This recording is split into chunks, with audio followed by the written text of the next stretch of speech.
Yes. আপনি কি 420 নম্বর রুমটি বুকিং করেছেন? জি। আচ্ছা ঠিক আছে, তাহলে চলুন। আরে তো তারা কিসের?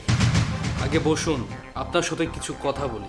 দেখুন, আপনার সময় কিন্তু 1 ঘন্টা, অলরেডি 10 মিনিট চলে গেছে। আরে তাতে কি হয়েছে? প্রয়োজন পড়ে আমি আপনাকে আবারও পেমেন্ট করব, কোনো সমস্যা নেই। হ্যাঁ, আপনি যদি 1 ঘন্টার সময় কথা বলে নষ্ট করতে চান, এটা আপনার ইচ্ছা, আমার কোনো সমস্যা নেই। আচ্ছা, আমি যদি আপনাকে সারাটা জীবনের জন্য চাই, তাহলে আপনাকে কত টাকা পেমেন্ট করতে হবে? অসম্ভব, আমার বয়ফ্রেন্ড আছে। আচ্ছা, তার নামটা কি আমি জানতে পারি?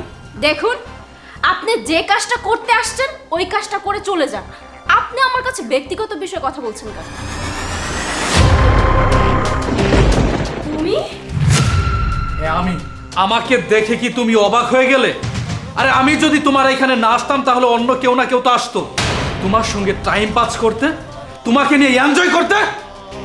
ও হ্যাঁ হ্যাঁ, তুমি তো ভার্জিন তাই না? এখনো তো আমার 30 মিনিট বাকি আছে, তাহলে চলো না শুরু করি। সরি লিটু, তুমি আমাকে ক্ষমা করে দাও। দেখো, আমি পরিস্থিতির শিকার। ক্ষমা চাচ্ছ? আচ্ছা, তোমার কি মনে হয়, কোনো বয়ফ্রেন্ড যখন জানতে পারে যে তার গার্লফ্রেন্ড একজন পতিতা, তাকে ক্ষমা করে দিবে?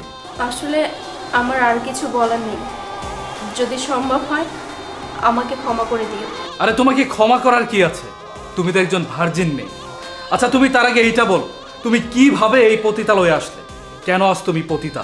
আচ্ছা, আমি না হয় পতিতা মানলাম, কিন্তু তুমি তুমি এখানে কেন? আমি এইখানে কেন তুমি জানতে চাও? শোনো তাহলে। আরে কি হলো, তোমরা নিজেদের মধ্যে কেন কথা বলছো? তোমরা আমাকে এখানে ডাকলে কি জানি বলবে বলো। আচ্ছা, তুমি যে মেয়েটার সাথে সম্পর্কে আছো তার সাথে তোমার কতদিনের সম্পর্ক? তুমি কি ওই মেয়েটাকে ভালো করে চেনো? আরে তোমরা এটা কি বলছো? ওর সঙ্গে আমার 2 বছর হয়েছে রিলেশনে আছে, আর ওকে আমি চিনবো না, এটা কোনো কথা হলো?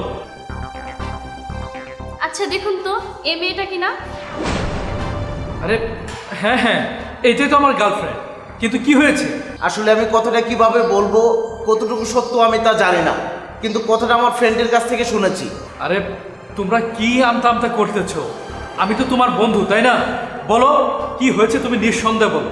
আসলে বন্ধু, আমি কথাটা যে কিভাবে বলি, আমার বন্ধুর থেকে শুনলাম যে ও খুবই দুশ্চরিত্রা, অন্য ছেলেদের সাথে বেড শেয়ারে যায়।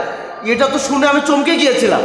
কালকে ওর ছবিটা দেখিয়ে বললো, দেখ মালটা জোর, এই মেয়েটার সাথে আমি বেড শেয়ারে গিয়েছিলাম। আরে তোমরা কি বলছো এসব? তোমাদের কি মাথা ঠিক আছে? ভাইয়া, কিছু মনে করবেন না। আসলে আমরা অন্যজনের মুখে শুনেছি, আমরা দেখিও নাই বিষয়টা সত্য কিনা মিথ্যা। আরে আমি তো কিছুই বুঝতেছি না, তোমরা কি সব উল্টাপাল্টা কথা বলতেছো, আমার তো মাথায় ঢুকতেছে না। ও যেখানে কাজটা করেছিল ওই ঠিকানা আমাকে দিয়েছে। আমি এক কাজ করি, ওই ঠিকানা আমি তোমাকে দেই, তুমি এক কাজ করতে পারো, সেখানে কাস্টমার সেজে যাও। যাওয়ার পরেই তুমি ব্যাপারটা বুঝতে পারবা যে কতটা সত্য। আচ্ছা ঠিক আছে, তোমরা এই কথাটা আর কারোর সঙ্গে শেয়ার করো না, আমি যাচ্ছি।